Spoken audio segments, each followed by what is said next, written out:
So, welcome to the SOFA Screenings Workshop. This is something we started last year with all the new stuff that we're doing with screenings here in Magic Spell Studios. If you're not familiar with me or you don't recognize me, my name is Andrew.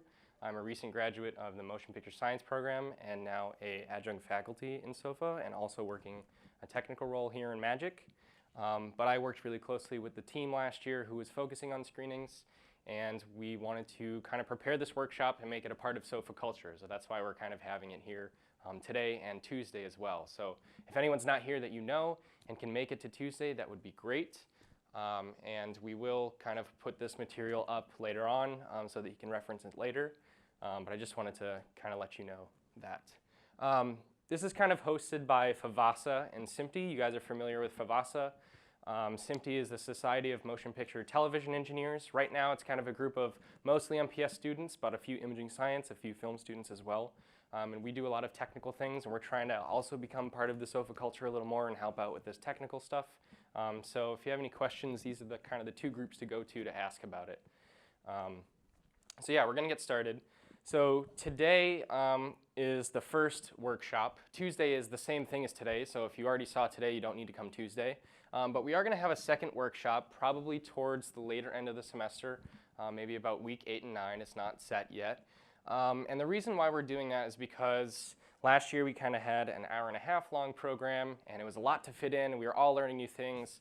And we didn't want to do that this year because it was just a lot of information. But also, we want to make sure that you guys are prepared for screenings before you even start working on your film.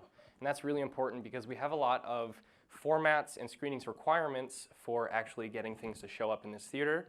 And those are things that you need to be making decisions about all the way from pre-production. So that's kind of why we're having this first half today. And then the more technical stuff of how to package a film or how to prepare it for screenings and stuff like that, those are all going to happen during workshop 2. So today we're just going to answer these questions about what is screenings, what do I have to do for screenings, and what are the things that I have to think about. So if nobody's familiar, if you're a freshman, you're not familiar with this yet, screenings is something that SOFA does at the end of each semester. Everyone eventually screens a film while you're here, and the fall semester screenings is just a little bit smaller than the spring, and that's because the spring usually has the bigger thesis films.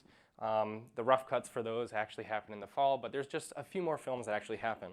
But if you look at these numbers up here, there's roughly 100 films and a little over 100 for the spring semester.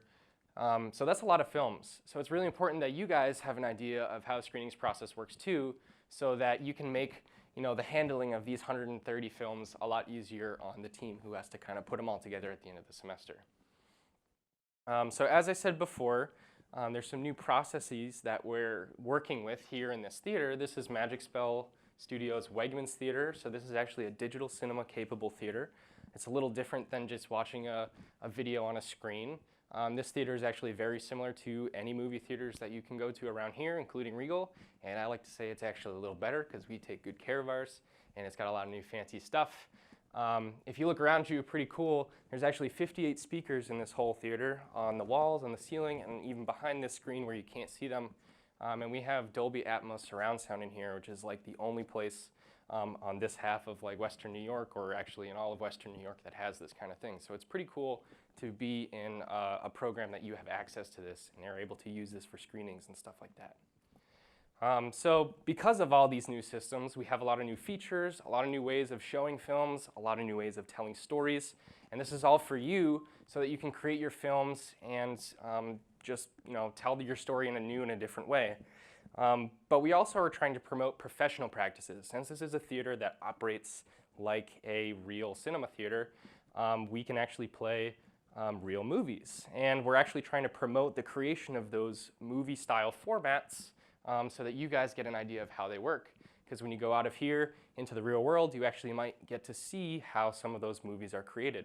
So we want to emulate that the same as they do in the real world, so you have an example and some experience on how that actually works. So one of the things you'll see as an acronym throughout this presentation is DCI. That stands for Digital Cinema Initiatives, and they're kind of the group of companies, like mostly out on the West Coast, who deal with standardizing all of these processes for digital cinema.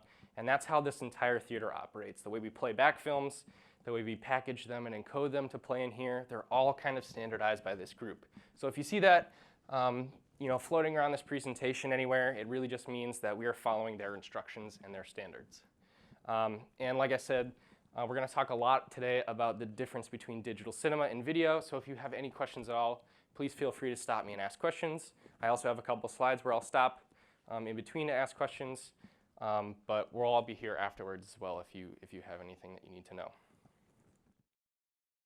So this is something that you're all familiar with, but this is kind of the model that I'm going to follow so that you are focused throughout this whole presentation. You guys are familiar with how a film is made, or you're about to be familiar with how a film is made. You start with the pre-production process, you write your film, you plan for it. Then you have the production of it, where you're actually shooting it if you're live action, or you're creating it if you're an animator. Then you have post-production, where you're kind of taking those pieces that you've created, editing them together. You're doing sound, you're doing color, and you're actually encoding that in a format to submit to screenings. And one of the most important parts that we want to try and focus a lot more on now is this last step, step number 4, which is QC, or quality control, and submission. QC basically means you've watched your film, you've made sure that it looks right, it sounds right, and that it's packaged or encoded properly to submit it for the end of the semester, and that's how you get your grade. So this part is really, really important, and everything that we're going to talk about involves this, but it does stretch out, of course, all the way back into pre-production, because I'm going to talk about all of these screenings formats that we have.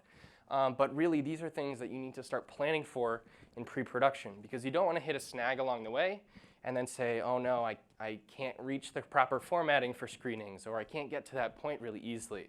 Well, that's exactly why we're doing this today. We want to make sure that your process from going all the way from beginning of your film all the way to when you're sitting here at the end of the semester watching it is a lot easier for you. So when you're thinking about these steps and you're thinking about a film is made up of 2 parts, right? Sorry. Film is made up of 2 parts. It's made up of a picture and sound. So in terms of picture format, we have a few things that we need to keep in mind. We need to keep in mind the resolution and the aspect ratio of that film. So what is the length and width in terms of pixels? And the aspect ratio is almost like the shape of the frame itself. So is it wider, is it narrower? And we'll get into some diagrams later so you can understand that as well. The other thing in terms of picture we need to think about is the frame rate. So how many frames per second are we actually viewing our film in? And that's really important because there are some differences between the the video side and the digital cinema side. And of course, there's the sound. We need to think about our sound format encoding, mostly including the number of channels, but also including a few other details that we'll talk about later. So I want to give you a quick overview. What you're about to see is just a quick overview that we're going to go through and explain a lot more of, but this is just the glance of the options and formats that we have for screenings. So we have 2 tiers for our screenings, and these are 2 different paths. You don't have to do both. You choose one or the other in order to screen your film at the end of the semester. And they both have different options and different features in terms of which one you pick. So the tier 1 is completely video-based, very, very similar to how you'd create content for YouTube or online, view it on your phone, things like that. But tier 2 is completely digital cinema-based, and this is actually a process that real studios use to produce movies to deliver and watch at a theater. For screening in this theater particularly, this is describing what we have available to you for options. So tier 1, we only have it's actually 2 options for the format, the picture format, which are HD formats, similar to the things you see on the news and online. There's 4 different frame rates we can use because the video world is a little crazy and likes to use everything possible. So we have those 4 frame rates up there. In terms of sound, for video, for tier 1 only, this theater can only do stereo sound, so 2 channels. And of course, at the end of the semester, if you're choosing to do tier 1, the only thing that you have to create and submit for screenings is 1 single video file. Now moving on to tier 2, tier 2 actually gives you a few more options and a few more ways to tell your story. So we have 4 different options in 4 different DCI formats that you'll be able to choose from for screenings if you choose to go with tier 2. But because it's digital cinema and it's based on how the original film cinema actually worked and how the encoding of that works, there's only 1 frame rate actually available right now, and that's 24 frames per second. And there's no crazy decimal place after that or decimal part of that number. It's just 24. Of course, for sound, we have a few different options. We have stereo, which is 2 channels, and then we have 2 flavors of surround sound, so 5.1 and 7.1. And if you're not familiar with these, that's okay. You'll be learning about them as you go along in your time here. And then for submission of Tier 2, we actually have you deliver 2 things to us, and it's not very difficult. The first one is a digital cinema package, and so that is basically the collection of files that are used to show a movie in a theater like this on the systems that we have. And you also have to create a video file. And the video file is exactly the same as your film, just in a different format. And the reason why we do this is we have an archival system set up so that everyone's film is actually archived at the end of the semester and we keep it. But it's completely video-based. We can't actually make that archive out of the digital cinema package because this archive is kind of viewable online via this thing called SofaTube. If you're not familiar with it, it's kind of like YouTube, but it's completely made of Sofa films, and it's hosted here at RIT. So the reason why you have 2 of those is the digital cinema package is the one that shows here, and the video file is the one that gets stored away and archived for later use. So you, in any year at the moment, can choose Tier 1 or Tier 2 for your film. Here's just some scenarios of which one you might choose based upon what you're doing or what your skill level is or what your knowledge is. So for example, if you're a first year and you're not very familiar with video formats or you're not familiar with using a camera or creating anything just yet, that's okay. You can stick with something like Tier 1. It's very easy to do. It's very simple. There's not too much to worry about, but it does limit you on your storytelling. So as you progress through, your 4 years here or 4 more years here, and you go up into these ever-increasing difficulties of projects and things like that, you should start to consider using Tier 2, mainly because it gives you more ways of telling your story, obviously, than the video version of Tier 1 that we have right now. But it also gives you that experience of creating these things just like they do in the real world. But something you have to be careful of is there are certain things that aren't allowed. Like for example, if you do want to do a film with surround sound and use the speakers around you in this room, you can't use Tier 1 for that because it's only 2 channels. So you actually have to use Tier 2 instead. So those are just some things to think about, and you'll understand a little bit more as we kind of continue along. So really, the question here is, how do you want to tell your story? That's basically deciding which tier you should be choosing. So now that we know kind of all this stuff, I can pause and ask for any questions here if anyone has any. Yes? Mm-hmm. So if we're 2D animation and we want to go Tier 2, how would that affect like the aspect ratio or the quality that we're animating in? It won't if you're starting out in the correct format for this screen. So if you're starting to create something, you say, hey, I know I want to screen in this format when I get here. If you start creating in that format, it will keep that quality as you go along. And there's some other things that we'll talk about in workshop too that will help with that. But also, I'll have a slide later on that you'll see. You can almost choose whatever format you want as long as what you're submitting to us is properly packaged in the right format for screening. So I'll get to that in a moment, and hopefully it'll answer your question a little better. Yeah. So the digital cinema package, is that something physical we're handing off to you, or is it a file as well? It's still a file-based thing. It's just not necessarily one file. That's something that we'll actually go over in the second workshop, because as you progress through, you won't get to that stage yet until you're really ready to package it. So please stay tuned for like workshop 2, and we'll explain a lot more about that. But yeah, it's definitely file-based. You don't have to like physically hand us anything. So yeah. Anybody else? Cool. All right, so moving on. Here are the things that we need to consider. We talked about those 2 things that are involved in a film. We have the picture and we have the sound. So I'm going to start with the picture. And I'm going to show you the options that we have available here for screenings formats. So there's a lot of stuff on here. I'll go over it as I go along. Excuse me. So Tier 1, I mentioned, is a video-based format. It's only in high definition or HD. So these are formats that you see on your TV all the time, you see on YouTube all the time. You're actually pretty darn familiar with this just by living in the age that we are living in. So the aspect ratio, or the shape basically, of this format is 16:9, but we also use 1.78. And this is just a measurement and a ratio of the height and the width of the frame. And the reason why I put this up here is, or the 178, is because some of the cinema stuff, the digital cinema stuff that we're going to be dealing with is all in that format. So I just want to give you a reference to how these differ. So we have two different resolutions for this format, and these are right here, 1080p and 720p. So when you're exporting a film, these are the resolutions that you want to make sure your timeline and your final film is actually encoded in so that it's properly shown here on the screen. So you can write these down if you want. Like I said, these are all in some documentation that we have, and I'll share that in a moment. But just keep in mind that if you're going tier 1, you have two options. They're both the same shape. One has a little more pixels and one has a little less. The reason why we do both of these is because 1080p is really easy to translate for something like the JVC, the digital video camera that you use in production 1 and 2. But we also have the 720p because sometimes animators don't have the computing power to render anything bigger than that in enough time. So we also have that 720p there for you animators if you run into that problem.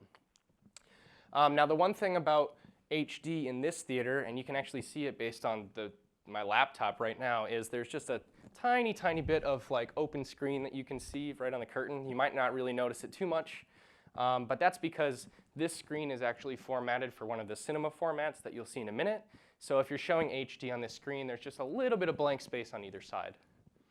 And once again, in the green on the bottom here, or this off-green teal, I don't know what you want to call it, we have those 4 frame rates that the tier 1 is capable of creating. So when you're shooting your film on a camera or you're creating your timeline when you're doing animation or something like that, you just want to make sure that you're using one of these frame rates. So this is what we have for tier 1. Now I'm going to show you tier 2. There's 2 different slides here, so here's the first one. Tier 2, the first format that we have is called flat, and this aspect ratio is 1.85 to 1, so this is actually standardized by DCI. And it actually fills this screen a little more, that little bit of blank space that the HD doesn't fill. The flat actually fills all the way up to those curtains that you see right now. And this one we have 2 different resolutions for. We have one smaller resolution, which is DCI 2K, and you can see the exact dimensions there. It's not that different from the HD resolution. I believe it's only 40 pixels. No, it's a little more than that, 78 pixels. So not too different in terms of its shape and size. You can see on the diagram there that inner square is the HD, and the outer square is the flat aspect ratio. So it's not too different. We also have the 4K version, which you can see the resolution there as well. And of course, like I said before, this is tier 2, so we only have 1 frame rate, and that's 24 frames per second. So here's the second format that we have. This is called scope, and you can see it's much wider than the other cinema format that we have, and that's because the aspect ratio is 2.39. This also has 2 different resolutions, one in 2K and one in 4K. And the exact dimensions are up there as well. Now the cool part about this is when if you're creating a film in this format, we actually have curtains that actually open up to this format. So this is actually going to fill this really wide screen, and it's going to be really awesome to see your film in this widescreen format if you have the ability and the desire to really do that. So all this blank space that you see now that the curtains are open, your final film, if it's in this scope format of tier 2, will fill this entire screen. It looks really cool. And of course, again, we only have 24 frames per second. So it's really important that you kind of consider tier 2 if you want to do something widescreen like this. And here's a diagram that explains why. If you want to do widescreen, but you're a little scared of tier 2, you can still do it in tier 1. As long as your final export is the correct size, you can put black on the top and the bottom to kind of emulate that widescreen format. But if you look at this blue line here, this blue line represents the entire screen that we have. And all of the gray and black space that you see is all that wasted screen space. So your screen actually appears a lot smaller on this screen than it normally would if you were in a tier 2 scope format. So just keep that in mind. We're not saying that you have to do tier 2 if you want widescreen. You can totally do this. But just keep in mind that there's all this real estate on the screen that you could be using to show off your story and your film. Now, kind of getting back to your question before, let's say you want to do a film in a totally different ratio or a totally different size that I haven't even talked about today. That's also okay to do. So for example, I have this diagram here. This is a 4:3 ratio, pretty close to the original Academy ratio for film. And if you want to do this and have your film just be, this pink kind of square on the screen, that's totally fine. You just have to make sure that when you're exporting your file or creating your film for submission at the end of the semester, that the size of the whole file, the whole picture, including extra black that you add on the other side, is one of the formats that we can accept for screenings. So it's totally okay to do that if you feel like you want to. So again, the underlined stuff here, make sure your timeline and your export are using a setting that SOFA Screenings can handle and is allowed to handle. But just put your whatever format you want inside of that container, and we can call that a container. So we're going to move on to sound really quickly. We have a few different options for sound. If you're going to do Tier 1 and you're going to do stereo, you only have 2 channels. That's something that you can listen to on a headphones. You can mix on headphones. You can mix in one of the edit suites with the 2 speakers that they have in there. Pretty easy to find a place to actually mix your audio. Just make sure you're mixing it to the correct levels. If you're going with Tier 2, like I said, you can also do stereo, but we also have the option of 5.1 and 7.1 surround.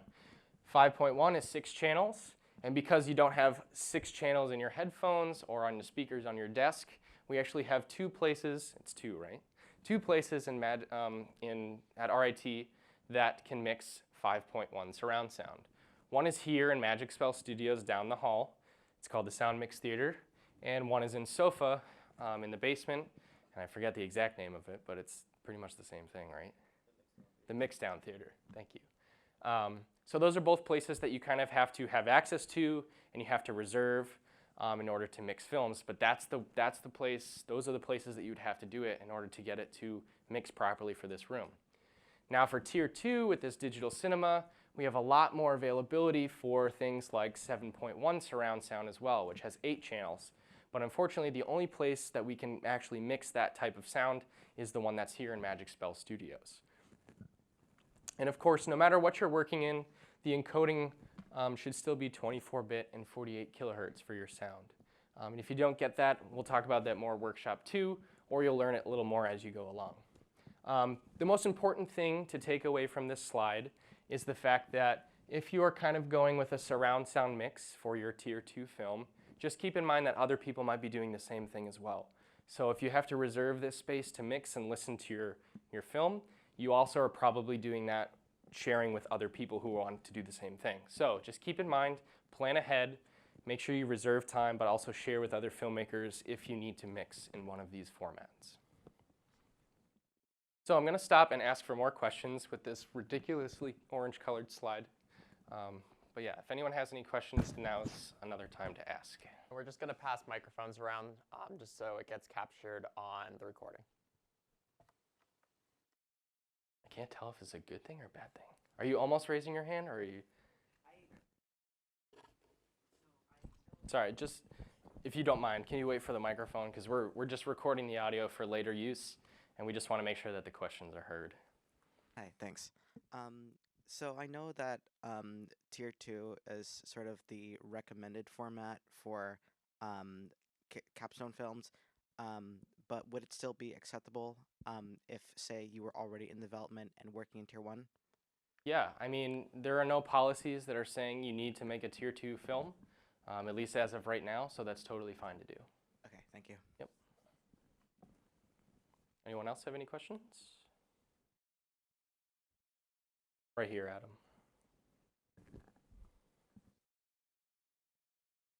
Adam. What if, say, you had a camera that only records with a frame rate of 23.98? Are you asking a question that's written on the lab sheet that I gave you, per chance? None of the Tier 2 things match 23.98. Right. So I'm someone confused. asked the same exact question at the same exact point this morning, and the answer that I gave them was, I have some more slides to show, and hopefully that will help to answer your question. Okay, thank you.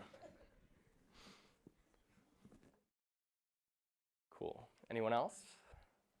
We'll have some more opportunity as well. So if you're good, I'll continue on. Another note just to add, we'll be posting the slides, and then there's a bunch of other documentation on the FVASA website, so you don't have to be freaking out about writing down a bunch of information or taking pictures. For sure. Okay. We had this slide kind of last year. I modified it a little bit, but this was just so that we could clarify with everyone and not confuse everyone or scare everyone. If you're thinking about doing Tier 2 for your film, just remember, you don't need to do something that's 4K. You don't need to do something that's mixed in surround sound. And you don't need to do something that's widescreen. You have those options, but if you want to start small and still practice Tier 2 and work your way up, that's totally cool. Just keep in mind, those formats that I showed you before, Tier 1 in 1080p in stereo is only 78 pixels different than Tier 2 at, if you use 2K flat and stereo sound as well. So these are nearly identical. The only difference is how you get to that end product that you're going to give to us. And if you're kind of practicing on this Tier 2 thing, you have all of those options to grow and expand how you're going to tell your story as you kind of progress through the years that you're here. So I'm going to go back to this diagram that you saw before, just to kind of give you examples of how all of this stuff is going to work and how you need to plan ahead. So when you're thinking about your film in pre-production, you may have a format in mind already or an idea. But the one thing you should do before you start creating your film is kind of look towards step 4 and say, which format am I going to use? Or if I don't have a format that is exactly matching, where in this step am I going to convert that to the correct format, right? And we'll go over that in a minute. So you'll see this orange up here is going to represent the picture, and the blue on the bottom is going to represent sound for the rest of the examples that I have here. So if you're thinking about these steps, we have to think about all of the technical things on this, on this chart that have to do with the screenings format. So obviously in pre-production, we have to think about our camera or our program if we're an animator. Can it accomplish the correct format, or can I start with the format that I need to submit? Because if you start with the format and you keep working with it, you're already 90% of the way there when you're ready to screen. But if not, we have to figure out where we can fix that along the way. Same thing goes with sound. You have to make sure that your sound equipment can give you what you need in terms of the encoding. So when you get to production and you're shooting your film or you're creating it, you need to think about the resolution, your format, what are you shooting, what are you starting out with as your canvas on your program for animation, and of course your recording format, making sure you're in the correct settings so that when you get to the end, again, you don't have to do any crazy conversions. Now, post-production is that step where those conversions can be made if you can't start in the correct format. So as long as your timeline in post-production for both picture and sound matches what you want to submit, anything that you put in here can be converted. And that's usually how Premiere works. And we have a bunch of tips and stuff in our documentation and as well coming in the second workshop that can help with this whole conversion step if you can't start with something that is in the correct format. So as an example, here we have Tier 1. So if you're a Tier 1 filmmaker, you're thinking about Tier 1. Let's say I'm thinking about my screening format in pre-production. In production, I know that my camera, maybe I'm shooting with the JVC, the camera records 1080p as a resolution. It records in 23.98 frames per second. And I'm looking over there at submission, and there's a format for that that's available for SOFA submission. So in between, I actually don't have to do any conversion because my production encoding matches what I need to hit in order to submit a film. Same thing goes for sound here. If I'm recording in 24-bit and 48K, that's what's required for submission over there. But of course, you have that stereo aspect. That's not really done on set all the time unless you're recording stereo sound. But in post-production, you're going to create those two tracks by mixing different things together, music, dialogue, sound effects, all those things into 2 tracks. So that's where you just have to make sure that you're using the correct format of 2 tracks of stereo for submission.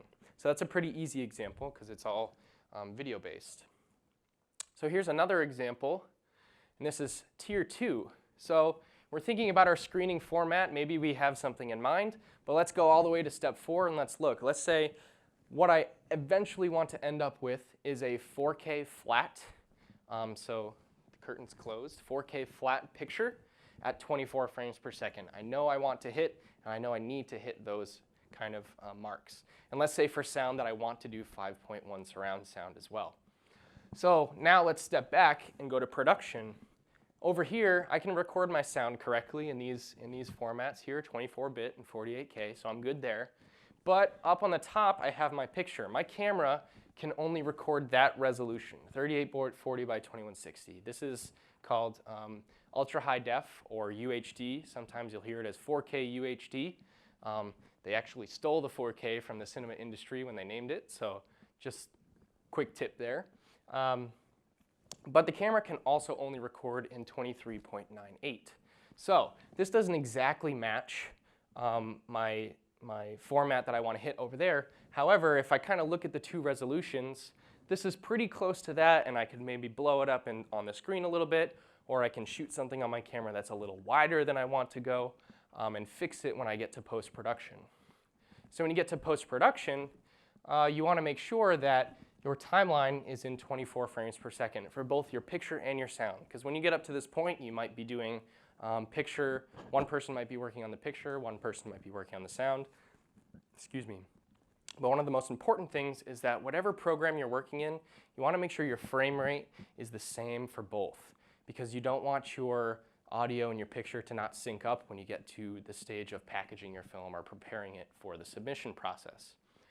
So audio, we can mix in 5.1, we can set our timeline to those settings, and once we do that, if there's any conversion needed to be done, which there isn't, we're all set for screenings on the audio side.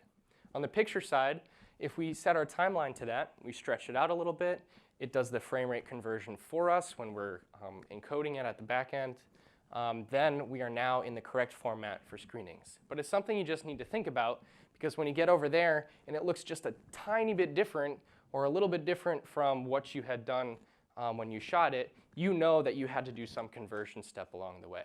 And usually it's only, if it's something like this in terms of resolution, usually it's only blowing up the frame a little bit or changing the way your frame is on the timeline so that you can fill that container. Or in the case of pick your own format, you just have to make sure that your timeline is correct and your mismatch format just fits perfectly the way that you want it to, with black on the top and the bottom or black on the left and right. So if you're confused about any of this at all, these are the two most important things I'm probably going to show you today.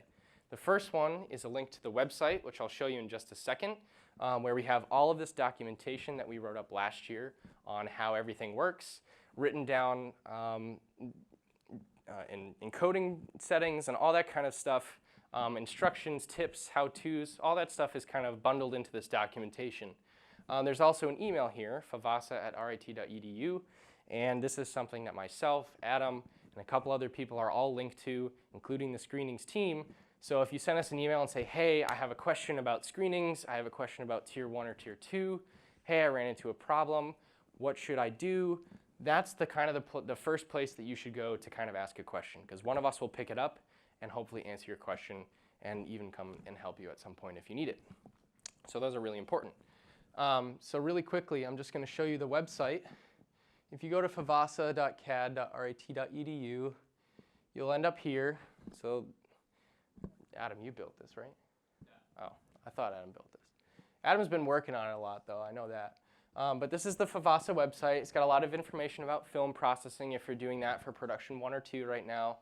It's got the screen. This is where the schedule goes, right? Eventually? Yeah. No? Okay. Well, there's some screenings information there. Yeah, the schedule goes on to SofaTube. Oh, okay. There's some other screenings information here, but this is the most important tab that I want to talk about today, which is the documentation tab. So this has everything that we kind of talk about even further than I've talked about today as well. This includes a lot of the stuff from the second workshop that we'll be hosting later on. But you can see if you want to do Tier 1 or Tier 2, there are these 2 documents here, these technical policies that you probably want to look over to say, okay, I'm hitting those correct settings or those correct formats for submission. Down here, if you're doing Tier 2, there's a lot more that we haven't talked about that we will talk about, like I said, at that second workshop. So how to make your DSMs, not a big thing, you don't have to worry about it right now. How to use the program to create your DCP, stuff like that. We also have some general technical policies up there, as well as some Adobe presets that we've built so that you can export your films in the correct way from the Adobe programs. We're working on expanding that right now as well. So that's there. If you have any questions about that, please feel free to ask as well. So we've created our film. We know about our submission stage. We've actually packaged our film. We've gotten to the end of that post-production step. So the next thing we really need to consider is the quality control or the QC of our film. And this is particularly important, mainly because of the Tier 2 reason. Well, first off, you should always QC your film. You should always watch it to make sure that it's going to play back correctly. Because if you don't watch it and you submit it and you come to screenings and it doesn't play right, that's on you. If you didn't watch your film and something's wrong with it and you didn't catch it, then we can't really fix it. If it's something on our end, maybe we can try and fix it, but always make sure that you watch your film so that you know it works properly. Tier 1, if you're in video, you can watch this anywhere. You can watch it on your computer, you can watch it on your laptop, but probably watch it in one of the labs that we have here because they're calibrated to match this theater. For Tier 2, you guys have a digital cinema package that's going to be showing, but you can't really watch that anywhere on a computer or anything like that. And even if you try to and accomplish that somehow, it's not really going to tell you anything about how it's going to look or sound when you come into this theater because it's in a totally different format. So if you want to watch or listen to your DCP, which you should before you submit it, we have some important changes that we've added to the schedule for screenings this year that Adam is going to talk about a little bit. So I'm going to step off for just a moment, and Adam's going to describe this stuff. All right, so for a quick overview, just to see where everybody in this room is, who has screened a film before or gone through screenings and knows the process? All right, so the process that we had last year, as I'm sure you all know, that we're here, was you came in on reading day and signed up. Now we're changing that a little bit since QC is so important, but it's okay. It's going to be more beneficial for you, and it's going to make screenings just go smoother. So right here we have the last 3 weeks. So we have exam week, the last week of classes, and then obviously the week before that. So that Monday, the week before the last week of classes, we're going to be opening a QC submission period. That allows you that when your film's finished, you can put it into a DCP or even a Tier 1, and we'll either have opportunities for you to come in, schedule a time, or you can just shoot us off an email, and we'll get together, screen your film, and make sure everything's okay. With that, you then have, if you do on the submit the first day and QC it, you then have a week and a half before to even go through and make sure it's still ready. Fix anything, so if you're like, ooh, that color is really off and I didn't want it to be like that, you have that time to go and fix it. Or, oops, forgot to turn a track on. You still have that time to fix that. So another thing we've done is that sign-ups, the submission deadline is going to be 10 p.m. on the Monday, which is the last day of classes. So it used to be reading day at noon. It is no more. It will be the Monday, 10 p.m., last day of classes. Screenings, the beginning of screenings, has also been pushed out. So we will now be starting on Thursday instead of Wednesday. Last year, we started Wednesday. This year, it will be Thursday. That just gives the screenings team a little more time to get all the DCPs ready, get all the Tier 1 films ready, set up the theater, and make sure we have a smooth process. Any questions? The QC submission? Yeah. The end of it. So the QC submission ending is if you don't submit your film by that point, you do not get to resubmit due to technical error. In the past, you've been able to... Sorry, let me just qualify. Yeah. It's not that you don't get to, it's that you may not have the ability to. So From that QC submission open all the way up until Wednesday of 10 p.m., if you submit it to us, you're guaranteed a time to come review your film. If you kind of give it to us after that 10 p.m. deadline, we can't really guarantee that you can come in the theater and watch it because we still might have a backlog of films that we are trying to have people watch and give time to review. So it's really important that if you want to come view your film in here, you have between Monday and 10 p.m. Wednesday to kind of tell us that so that we can find a time to get everyone in here and use those days for the QC. But really, if you submit after this 10 p.m. standpoint, we can't guarantee that you can come in and watch it because we may not be available, but also you may not have enough time to fix anything if you QC it at that point and see that something's wrong. So the most important thing to take away from here is, one, you could submit a film at any point before this, starting Monday up until here, but if you submit anything after 10 p.m. here, it does not screen. That amnesty period that we had last year after the submission doesn't exist anymore because we have 2 weeks worth of amnesty to work on. So if you don't submit a film by 10 p.m. here, you don't screen and that will affect your grade. But if you want to come in and QC your film, you have between Monday and Wednesday to do that. Now after Wednesday, you can still submit your film for screenings all the way up to here, but just keep in mind that you may not be able to QC it with us because we may be too busy at that point. So we're just trying to give everyone a bracket to come and QC their film. Does that make sense? Any questions on Probably that? have questions on this. And there's actual dates over there as well on the right-hand side. So does our film have to be completely finished for us to go in during the QC period just to see how it looks so far? That's up to you. You can QC a part of it if you would like. The most beneficial thing would be to get your film as complete as possible to QC it here, because you want to make sure if you're sitting here looking at it and watching it, and it looks really good to you and everything's there, that's the one you're going to submit. Because if you come in with maybe just picture and rough sound, and you kind of look at it, but you don't finish your sound in time to QC it, then you're kind of in the position where you don't know if your sound's going to be good or not, right? So you always want to make sure you're getting your film to the point as best as it can be in order to come view it.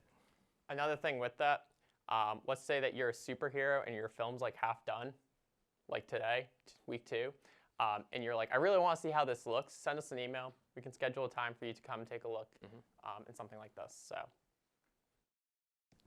Yeah, we'll go here and then we'll come to you, okay?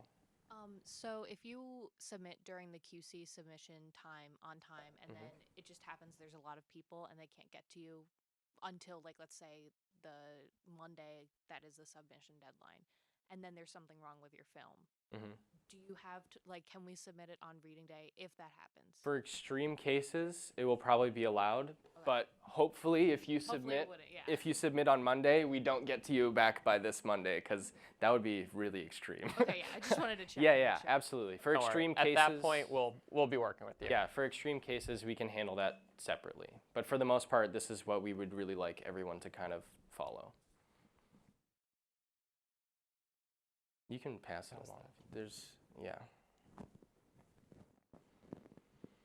So when you submit the film, do you guys schedule when we're allowed to review it, or are we allowed to like schedule when we can come in and review the film? We're working on how that's going to work fully, because that's a ways out right now, so we're trying to figure out the logistics. But based on the conversation that we had, it's going to be based on your schedule.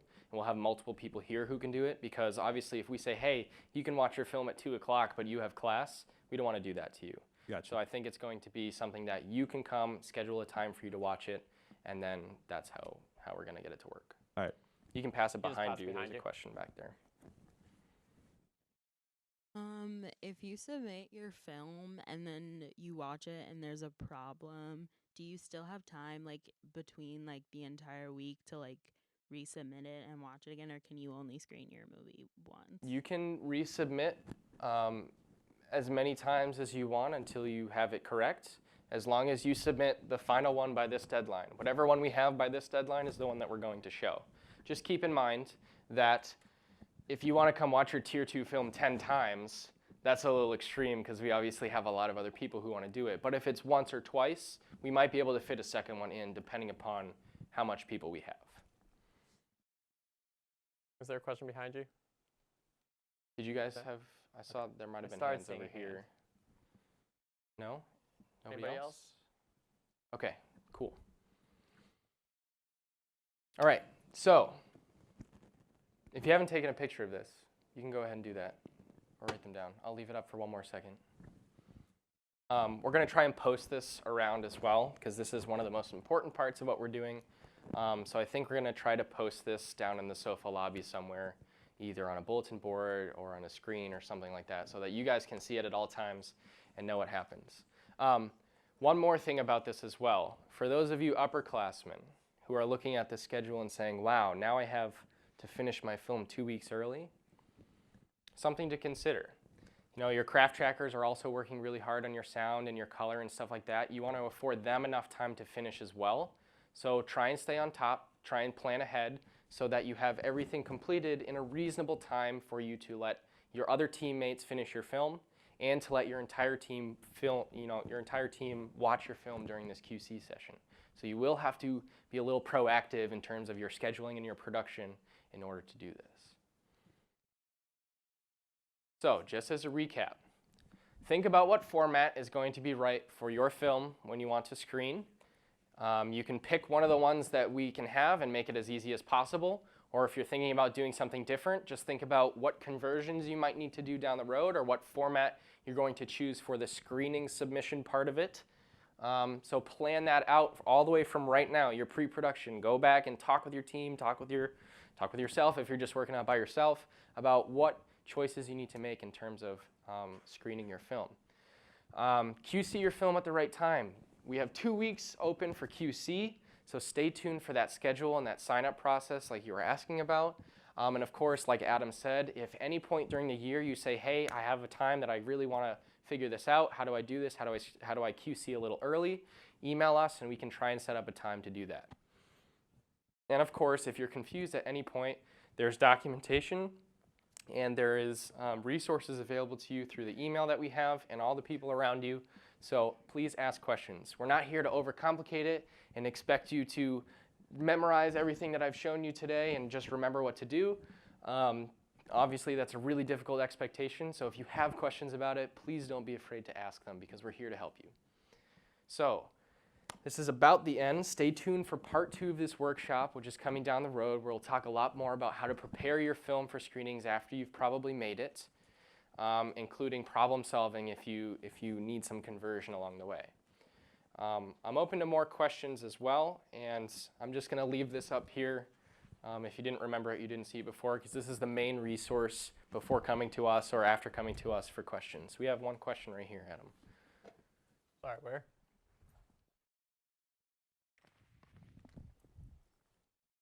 It's just a quick question. Screenings run from December 12th to the last day of classes? So I'll answer that one. Screenings run until we are done. So they start on the Thursday and they will go until they are done, which isn't past the day of the last day of finals. Yep. So that is a Screenings hard deadline. The last day of classes is here, and screenings actually happens a few days after that. So this is actually during finals week. Yeah, Screenings yeah. happens during finals week, but it will not go past the actual end of finals week. Okay. Yep. Thank you. There's a question down here, Adam. Oh, yeah. We don't need the microphone. Oh, yeah, please, please. Or, Sign up to submit it on reading day or on that Monday? Yeah, so the question was, which day can you sign up on? You'll be signing up on the Monday. So it'll be the Monday by 10 p.m. We'll be sitting there until 10. yeah, Monday is when the actual submission, your final submission, the desk is open down in SOFA, and that's where you'll go to say, hey, I've submitted my film, I need my screenings ticket. Yes.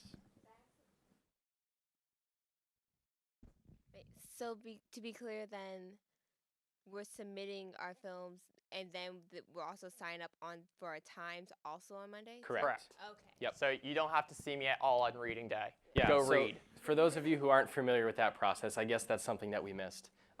There are 2 parts to the screening submission. There is actually submitting your file, your film, on the server that we have, so you upload the film to us. The second part, and you can do that at any time in this window. The second part only happens on this Monday, where you have to come down to the SOFA, talk with the FVASA members and say, hey, my film is uploaded. I need to sign up for a time during screenings week to actually watch my film. And that's where you'll go and do that.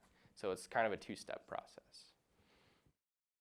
But at any point in here, when you're ready to actually upload it to the server, you can go ahead and do that. Great. Any last minute questions? Cool. I'll be down here for a few minutes if you have any more. Please reference those other things if you need it. And if you guys are going to the SMPTE meet and greet, FVASA. FVASA meet and greet, the SOFA meet and greet for the mentor-mentee thing, please enjoy that, have fun, and we'll see y'all later.